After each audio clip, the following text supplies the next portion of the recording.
Sejam bem-vindos ao No Treino Podcast. Hoje eu tô aqui com uma convidada pra lá de especial. Seja bem-vindo, Cláudia Barros. Obrigada. Como nós estamos? Tudo bem? Tudo bem, graças a Deus. Obrigado por você ter aceitado o nosso convite para estar batendo um papo com a gente. Eu acho que vai ser sensacional escutar um pouquinho sobre a sua vida, sua trajetória. Sim. E a gente começa o nosso podcast com uma brincadeirinha que chama Filosofia do Treino. Quem Legal. é Cláudia Barros? Quem é Cláudia Barros? Fala pra gente. Cláudia Barros. Cláudia Barros é uma pessoa extremamente obstinada, uma inconformista crônica, que está sempre querendo inovar, fazer diferente para fazer a diferença, né? Mas contando um pouco sobre mim, da minha trajetória, desde os 13 anos que eu comecei a trabalhar. Comecei com 13 anos no caixa de uma mercearia, então sempre lidando com o público. E dali, sempre no comércio, depois trabalhei em loja de presentes, loja de roupas, até que eu fui para uma mineração. Trabalhei 15 anos nessa empresa, onde foi meu maior aprendizado em gestão, em liderança. Sempre liderei times comerciais. E dali para frente, depois de 15 anos, peguei uma unidade do Rio, né, no Rio de Janeiro deles também para administrar na área comercial, que foi um desafio assim intenso, foi um aprendizado enorme. E isso me deu bagagem para hoje me tornar uma consultora, treinadora e palestrante, tanto na área de vendas quanto na área de liderança, porque eu sou especialista, eu fiz uma especialização. Formei em administração de empresas e depois eu fiz uma especialização em liderança. Depois fiz uma outra especialização na PUC de neurociência, que eu amo o assunto, né? Neurociência, psicologia positiva, mindfulness. E atualmente eu faço um doutorado em ciências empresariais. E nessa busca por conhecimento, sempre quis compartilhar o conhecimento com as pessoas, por meio de treinamentos, palestras, consultoria, que é o que eu faço há mais de 4 anos, desde quando eu saí dessa mineração. E amo o que eu faço, sou apaixonada nisso, né? Quer me pôr feliz e me põe num palco para falar, para ensinar. E gosto tanto que escrevi um livro. Até trouxe ele aqui, tá ali na bolsa. Não, por favor. Cadê os bastidores aí? Produção, pega aí, por favor. Isso, ó. Quem paga seu salário é o cliente. Barato. Encante-o. Perfeito. E esse livro eu escrevi justamente porque é uma coisa que eu sempre acreditei. Eu sempre dizia para minha equipe, gente, quem paga o nosso salário é o cliente. Eu não quero ninguém reclamando do cliente, falando que ele é chato, que ele é difícil, que ele é enjoado. Não, o cliente ele é desafiador. O cliente não tem treinamento para ser cliente. Você tem treinamento para encantar o cliente. Então, a nossa função é adaptar ao perfil do cliente e encantá-lo. Né? E aí escrevi o livro mostrando como que a gente deve encantar o cliente por meio de técnicas, de acompanhamentos, né? De fidelização. E por meio desse livro eu pude ajudar muitas pessoas a realmente encarar o cliente como o grande, né, rei do negócio. Perfeito. Porque sem cliente não há negócio. Não, perfeito. Essa é a lógica, né? Cláudia, querida, e deixa eu te perguntar, por que muitas vezes as pessoas veem a venda como algo pejorativo, ou talvez tenha uma atribuição de sentido à venda como algo que é meio selvagem, você tem que conquistar a venda a qualquer custo, né? Existem filmes também que muitas vezes trazem essa perspectiva, trazem talvez esse olhar que muitas vezes na crença das pessoas podem estar tirando um pouquinho dessa relação natural que todos nós somos vendedores, sim, né? Você é a tua marca, sim. você é uma, né? E da onde vem isso? Como você lida com isso? E talvez como tirar essa impressão que muitas vezes uma cultura ou talvez filmes, como o Lobo de Wall Street, por exemplo, imaginei. É verdade. Esse é o mais, né? Emblemático. É emblemático, né? É verdade. Como você vê isso, Sim. Cláudia? Então, eu enxergo da seguinte forma.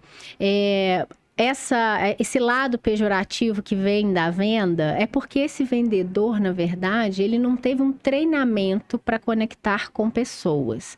Ele achava que vender era empurrar um produto no cliente, é ser chato, é insistente.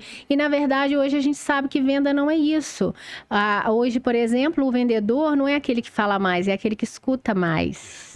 Então, a coisa foi mudando, porque eu preciso entender de gente, eu preciso me conectar, eu preciso escutar e não só apenas ouvir. Então, quando eu me disponho a ouvir, a entender o meu cliente, a criar uma conexão para depois eu pensar em vender, aí a coisa muda de figura. Só que antigamente não tinha essa visão. Antigamente o vendedor tinha que empurrar, ele tinha que ser aquele que fala mais do que tudo. Mente, exatamente, que mentia. E aí hoje não, hoje tudo mudou. Quanto mais verdadeiro você for, mais você conecta o seu cliente, porque ele quer se conectar com pessoas que são pessoas como ele. Perfeito, né? perfeito. Então, hoje, com os treinamentos, que inclusive eu ministro também de vendas, a gente pode conscientizar os times a serem vendedores de verdade. Eu sou até daquela... Tem uma tese de que eu acho que o vendedor nem tem que chamar mais vendedor. Porque ele não vende dor, ele vende solução, né? Então, Perfeito. Eu transformaria para transformador. Perfeito. Porque ele simplesmente transforma a dor do cliente em solução. Show. Né? Cláudia, querida, entre as diversas habilidades de um bom transformador, né? De um bom profissional que trabalha com vendas, qual talvez você... poderia estar falando que você considera como uma das melhores, ou talvez quais são as habilidades mais difíceis de ser alcançadas, e talvez por que as pessoas que gostariam de ter sucesso como vendedores não estão conseguindo ter essa habilidade, ou qual o caminho a trilhar? Sim. Então, são muitas habilidades, são muitas que eu acho que o vendedor tem que ter. Na sua opinião, mas a que eu coloco lá, né? Perfeito. No topo, é o inconformismo crônico. Um vendedor, ele não pode parar de estudar, ele não pode parar de aprender, ele não pode parar de se conectar. Porque quando ele busca conhecimento, ele vai fazer networking, que é outra coisa que é essencial, o vendedor estar fazendo. O vendedor que fica só dentro de casa, que só vai para a empresa, mas não se conecta, não vai em eventos, não vai numa palestra, não vai em nada, como que ele vai captar, como que ele vai formar relacionamentos, prospectar? Então, quando ele está na busca de conhecimento, ele se propõe a aprender, a aperfeiçoar a performance dele como um vendedor, a melhorar a abordagem, a melhorar o relacionamento, e ele vai estar sempre indignado com ele mesmo, porque aí ele vai, como ele busca constante melhoria, ele vai também se condicionar a ser melhor na venda, a competir com ele mesmo. Então, para mim, é esse inconformismo que vai fazer com que ele não aceite o resultado medíocre e que ele busque o resultado realmente extraordinário e que nunca vai estar extraordinário para ele, porque ele sempre sabe que ele pode mais. Perfeito. Tanto no conhecimento quanto no resultado das ações. Perfeito. Em se tratando de investimento pessoal e de carreira, sim, né? Quando você fala do inconformismo, de estar buscando o conhecimento, de se empenhar a talvez um estudo da área, ou talvez do qual caminho ele vai seguir para estar obtendo isso, das pessoas que têm sucesso como vendedores. Sim. A gente pode ter um perfil ou talvez uma atribuição de características associadas aos bons vendedores, além daqueles que são inconformistas, mas no sentido de, não de habilidade, mas existem perfil ou características para as pessoas que nos estão assistindo, que queiram enveredar nessa vertente profissional, ou até mesmo alavancar as vendas.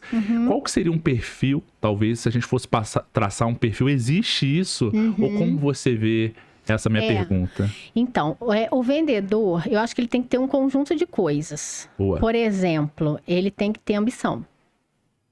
Então, assim, a primeira coisa, ele precisa ter ambição. Porque senão, não é a ganância, eu tô falando de ambição. Perfeito. Porque se você acha que do jeito que tá bom, como que você vai entregar sempre o melhor? Você não, do jeito que tá bom, eu vou continuar aqui. Vou só com o meu salário, tá ótimo. Não, o vendedor nato de verdade, ele é aquele que nunca tá bom, que ele tá sempre querendo buscar mais, porque ele tem a ambição de dar o melhor para a família dele poder realizar os sonhos dele. Então, ele é um cara que sabe que a venda é que vai fazer com que ele realize os sonhos. Então, a ambição é uma coisa que tá na veia, né? Aquela coisa de sempre querer mais, com equilíbrio, claro, mas sabendo que ele não pode ser medíocre, ele não pode se conformar com mais ou menos. Ele tem que buscar realmente resultados melhores. E como ser humano, quanto mais ele entender de gente, melhor vendedor ele vai ser. Porque você vende para pessoas e as pessoas precisam de atenção. Então, se você é um cara empático, que escuta verdadeiramente, já é meio caminho andado. Como eu falei que o vendedor hoje, né, o melhor vendedor é o que escuta mais. Nessa mineração que eu trabalhei, eu tive um vendedor que, se você sentasse perto dele, você dizia assim: Cláudio, você tem certeza que esse cara é vendedor? Tem certeza? Aí, quando você fosse uma negociação com ele, você ia ficar incomodado, né? Eu liderava ele, e aí eu ia em diversas negociações, ele não falava quase nada. Não falava nada. Aí chegava uma hora que eu falava assim: gente, mas o Gilberto não vai falar nada, não? E quando ele falava tudo. Por quê? Ele ouvia muito mais do que falava. E aí, sabe o que acontecia? Ele era o que mais vendia com um preço, né, com ticket médio muito maior. Então, enquanto o outro estava lá batendo cabeça, vendendo horror, só porque quer vender, e não ouvia o cliente, não era estratégico, ele fazia a venda assertiva. Porque aí o faturamento dele era mais consistente. Ele realmente gerava receita para o negócio. Por quê? Só de ouvir. Porque quando você ouve, você fala na hora certa, da forma certa e com perguntas, né? Porque à medida que você vai ouvindo, você vai só perguntando. Você vai criando ali respostas e soluções para o cliente que nem ele imaginaria que ele estava precisando daquilo. Então, aquele que fala demais, ele perde a oportunidade de entregar além do que o cliente está precisando. De entregar muito mais, porque na fala do cliente você vai só colhendo informações, só colhendo.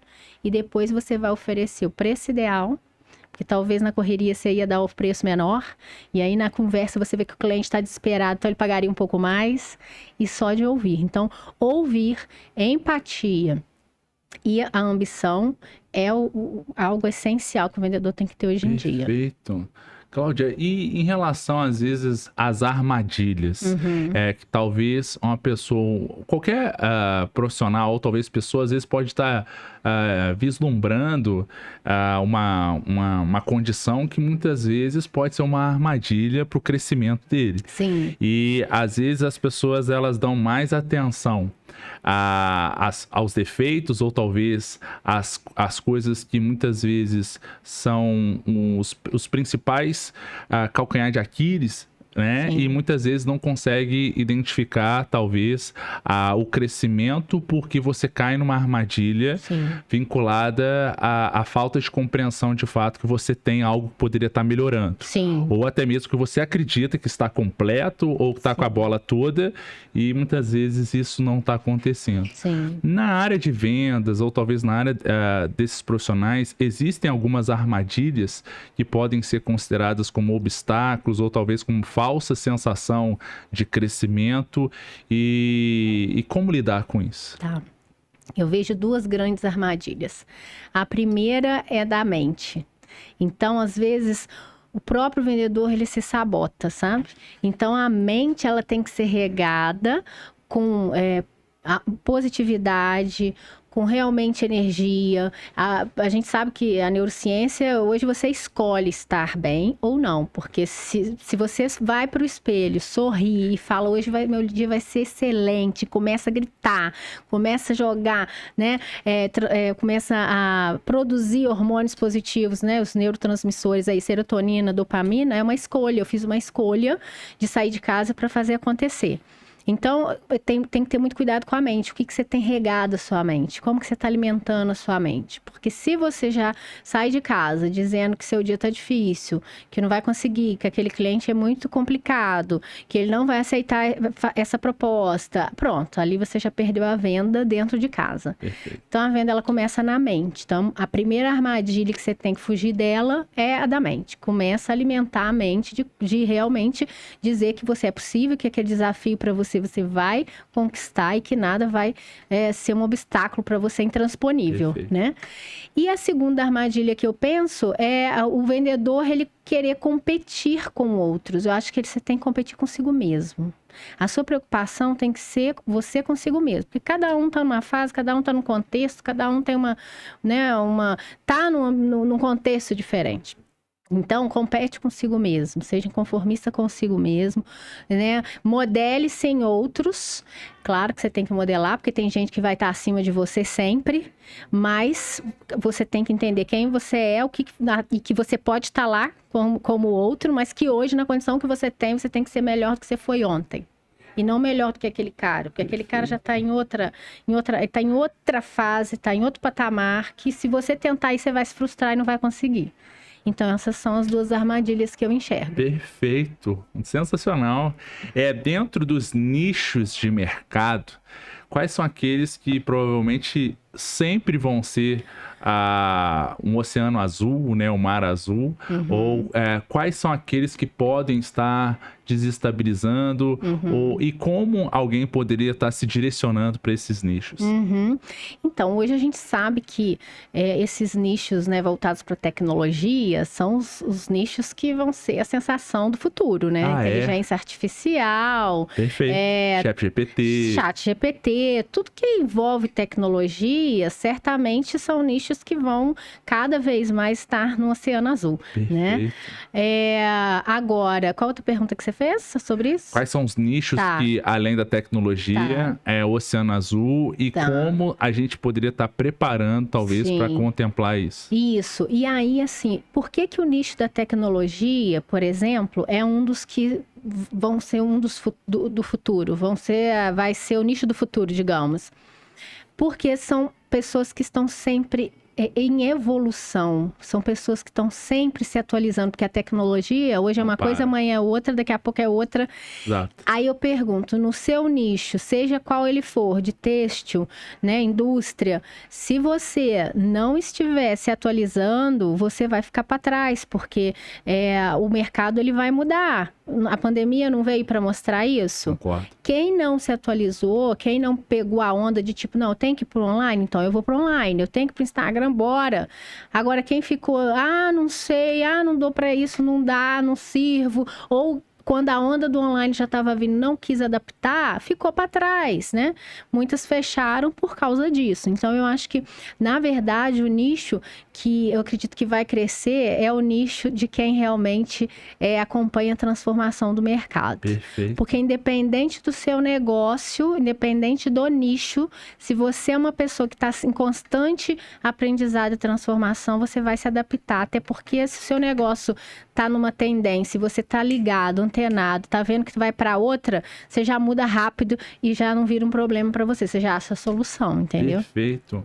Uma boa equipe de vendas, ela é constituída até quantos profissionais? Ou se eu sou um vendedor solitário, vamos colocar assim, eu tenho uma diferença, eu tenho uma distância muito grande de produtividade, ou é possível, mesmo eu não tendo uma grande equipe, esse número de profissionais reduzidos, ele talvez não representa muito essa possibilidade de ser um diferencial em relação a uma empresa que tem 100 vendedores.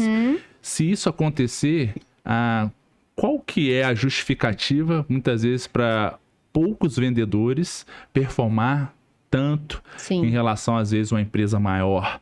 Existe isso? Ou talvez isso é um devaneio meu, assim? Depende muito.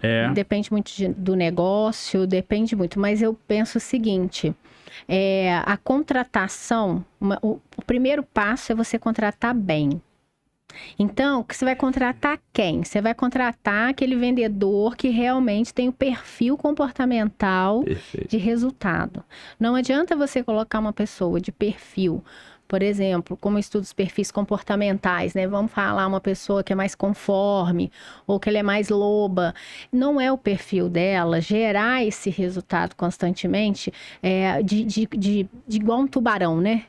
A pessoa da venda, ela tem que ser um tubarão. É aquele cara que quer a todo momento. Dominante? Exatamente, é o dominante. É o dominante, é o tubarão, é o que faz acontecer. Ele não espera acontecer, ele faz acontecer. Ele vai atrás para fazer acontecer. Perfeito. Então, a partir do momento que você, independente do nicho, você contrata bem o cara certo, ideal, e implementa uma cultura, né? Porque a cultura, ela tem que vir de cima para baixo. Então, quando esse cara já entra, eu já implemento ali dentro dele, no DNA dele, um chip ali da cultura que é de resultado. Esse cara, com certeza, vai performar. E se você tem processos bem definidos na empresa, muitas das vezes você não vai precisar de nem tanto vendedor.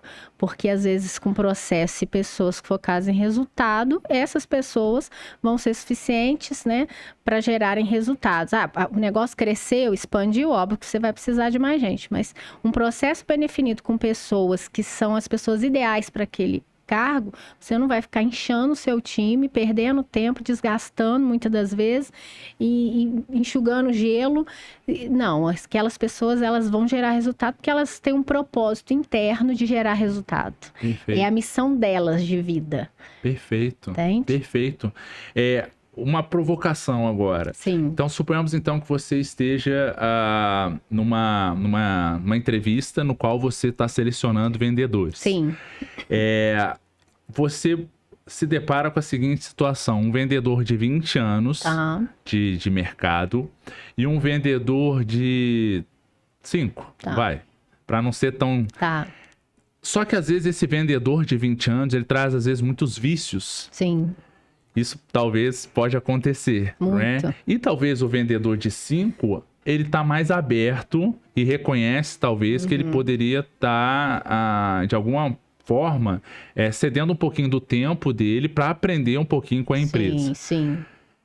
Nesse âmbito, na empresa, vale mais a pena você contratar aquele cara que já tem mais bagagem e tal, mas correr o risco, muitas vezes, dos vícios que ele traz, ser não um diferencial, mas ser algo que pode estar dificultando o relacionamento, mas ele está performando, vamos colocar assim. Ou talvez ter a ciência de que aquele de 5 anos vai entrar na empresa, mas talvez, entre aspas, você vai perder algum tempo capacitando ele para que ele seja nos moldes da empresa. Por isso que eu falei que é uma provocação, entendeu? É verdade. Como você vê isso? Mas então, assim... Depende muito, depende de um monte de coisa. Mas assim, de cara, tá? Eu diria pra você que eu preferia esse de 5 anos, né? O de 5 anos de experiência, né? Assim, pouca que não tem tanta, né? Não tem tanta experiência. Por quê? E aí, de novo, eu falo, depende, porque, né, para cada caso é um caso. Então, determinada situação, o outro seria ideal. Mas por quê? Porque esse cara que tem menos experiência, eu consigo moldá-lo mais. Eu consigo implementar dentro dele a minha cultura de resultado. Perfeito. E aí eu consigo, ele vai estar mais disponível para aprender, porque ele não vai se achar, porque geralmente quem está há muito tempo, mas eu já tenho 40 anos de mercado. E aí vem a pessoa falando que tem que ser de outra forma, né? Então as pessoas têm muito disso, mas o mercado mudou e tem que ser dessa forma. Se não for dessa forma, não é assim. Então, essas pessoas que têm menos experiência, elas estão mais abertas para o novo aprendizado, para o novo. E, portanto, eu investiria nesse cara para que eu pudesse trabalhá-lo. E certamente um cara que não tem muito vício, eu vou conseguir vai ser mais fácil de eu moldar. Perfeito. Né? Cláudia, isso é tão importante, porque eu acredito que muitas vezes o vendedor que está iniciando, e muitas vezes ele escuta a fala do tubarão, ou daquele cara que já tá há 40 anos, e às vezes ele dá aquela diminuída na energia. Né? Então ele às vezes ele se sente um pouquinho deslocado, porque ele fala assim, poxa, como é que eu vou competir com esses caras de 40 anos? E aí quando alguém escuta a fala de uma pessoa como você, com muita experiência, com bagagem, né? Palestrante, dando esse feedback, Sim. talvez isso motive muito as pessoas que estão iniciando, Sim. até mesmo e fazer uma leitura nessa perspectiva. Sim. Olha, por mais que eu esteja começando, isso pode ser algo que está me ajudando, ou talvez algo que vai, de fato, quando eu estiver numa situação dessa, expor Sim. essa questão, isso pode ser visto como uma vantagem, né? Com certeza. O que eu costumo falar, Santiago, desculpa, mas o que eu costumo falar é o seguinte, para que você consiga hoje ter bons resultados no mercado, você tem que ser uma pessoa que queira aprender e ter humildade. Você pode não ter experiência nenhuma, mas você tem vontade, tem sede de crescer, tem vontade de aprender e fazer melhor, então você vai ter tudo. Porque é aquela história do abacaxi, né? Do cara do abacaxi lá, que ele tá há muitos anos na empresa e ele queria uma promoção, aí chega outro que entrou há um mês e na hora que o chefe lá pede, né? Pede para os dois comprarem um abacaxi, o de 10 anos de casa vira e fala, chefe, não tinha abacaxi. Aí vem o outro, de um mês de casa, e fala, olha, não tinha abacaxi, mas eu vi que tinha melão, maçã, banana. Inclusive, já deixei separado, caso o senhor queira. E já encomendei o abacaxi para o senhor, porque amanhã vão chegar novos abacaxis fresquinhos e já deixei encomendado. Então, proatividade. Entende? É sobre isso. O cara foi, fez, aconteceu, independente de tempo de casa. Então, perfeito. É sobre isso que a gente tem que focar. Hoje, a galera aí que tá entrando pro mercado tem que focar nisso. Perfeito, né? Perfeito. Pra gente ir finalizando, você falou da perspectiva da venda online. Sim. Ou das atribuições atreladas ao online. Sim. Hoje, onde é que a gente pode estar pensando que está se entregando mais em se tratando de venda no online? Sim. Quais seriam, talvez, as ferramentas... Quais seriam as mídias mais utilizadas para isso? Ou, talvez, pensar no investimento, onde, talvez, você concentraria a tua energia, ou não tem como concentrar num só, e pensando em que não há possibilidade de se concentrar num local só, qual, talvez, você acreditaria que poderia ser legal o investimento, até mesmo num tráfego pago, ou que seja, dentro dessas diversas mídias que hoje a gente tem? Sim, então, investir em um só realmente não dá. Você tem que estar, né? Você tem que escolher alguns, que também não dá para você estar em todos, né? Até porque você tem que saber aonde você vai lançar sua flecha para não sair para qualquer lado também atirando, né? Então tem que ser ali assertivo. Mas, por exemplo, o Instagram hoje eu vejo como um grande canal, né? De divulgação e sim, tem que ser feito. Eu sou a favor do tráfego pago para determinadas situações, para que você possa alcançar mais pessoas e que, portanto, né, você possa ser visto, porque quem não é visto não é lembrado. Mas você sabe que uma das plataformas que as pessoas têm usado tão pouco e é um oceano azul é o LinkedIn. O LinkedIn é um oceano azul e as pessoas não se dão conta disso. Tá todo mundo ali só Instagram, Facebook. Tá, mas e o LinkedIn, que é onde estão lá os CEOs, os caras decisores? As pessoas não... Você pode ver que a maioria das pessoas não estão no LinkedIn. Não estão fomentando. E ali é onde você tem... Certamente a sua maior fonte de venda tá ali. E porque são praticamente quentes. Você vai falar com quem decide. Então, fica a dica aí do LinkedIn, que é uma ferramenta fantástica. Excelente, sensacional. Cláudia, querida, passando as considerações finais para ti, mas independente disso, obrigado por você ter doado um pedacinho do seu tempo, que eu sei que é bem competitivo aí, mas obrigado pelo carinho, obrigado por você ter doado um pouquinho do seu tempo. As considerações finais que você deixa de mensagem, desse nosso bate-papo, que foi rápido, mas eu acredito que foi muito produtivo. Né? Obrigada aí, quero agradecer o convite, né? Obrigada. É um prazer eu poder falar daquilo que eu amo, né? Que é tudo que eu aprendi, poder compartilhar. Mas, assim, uma mensagem que eu vou deixar, que eu gosto sempre de deixar, é de uma frase que eu gosto muito, que é: para ter resultados diferentes, você precisa fazer diferente. Então, em tudo na vida, né? E nos negócios a mesma coisa. não tá legal, meus resultados não estão bons, então tem que fazer diferente. E aí busca uma ajuda, busca uma consultoria, né, com a Cláudia Barros. Busca uma consultoria, busca um treinamento, busca ajuda, porque tem que ser diferente. Porque se você continuar do mesmo jeito, você vai ter os mesmos resultados. E aí eu vejo as pessoas ali patinando, né, reclamando das mesmas coisas e não faz nada diferente, né? E aí não tem jeito, não é mágico. Você tem que agir de forma diferente e quando você age, porque tem poder quem age, mas tem poder quem age e age de forma certa. Perfeito. Aí pronto, você consegue tudo. Essa é a lógica. Sensacional. Gente, você ficou até aqui. Não deixe de compartilhar esse episódio. Marque nos comentários quem você acredita que vai ser beneficiado, assim como eu, com essas informações tão preciosas. Não deixa de curtir esse episódio, compartilhar também, seguir o canal e a gente se vê no nosso próximo episódio. Obrigado, Cláudia, mais uma vez. Obrigada, viu? Muito bom. Maravilha. Até a próxima, ótimo, galera. Tá?